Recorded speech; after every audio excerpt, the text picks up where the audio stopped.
খালি গণতন্ত্রের নাম নিয়ে মানুষকে শান্ত করা যাবে না। মানুষ দেখেছে গণতন্ত্র, যতদিন আল্লাহর বিধানের কথা বলতে লজ্জা পাবেন দেশে শান্তি আনতে পারবেন না।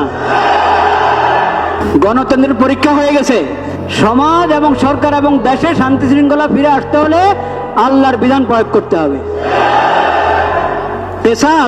কেসাসের বিধান আল্লাহ যেভাবে দিয়েছেন সেভাবে প্রয়োগ করেন। মামলা ঝুলায় রাখবেন না। মামলা ঝুলায় রাখা এটা ইংরেজদের সভ্যতা। ইংরেজদের আইনের কারণে এরকম মামলা ঝুলিয়ে থাকে। ইসলামী পদ্ধতিতে আসেন, কোনো মামলা ঝুলে থাকবে না। ইসলামের দ্বন্দ্ববিধি এবং ইসলামের কেসাস যদি প্রয়োগ করতে পারি আমরা সাহস করে, তাহলে ইনশাআল্লাহ সমাজে পূর্ণ শৃঙ্খলা এবং শান্তি নিরাপত্তা ফিরে আসবে। আল্লাহ রাব্বুল আলামিন সেই তৌফিক নসিব করেন।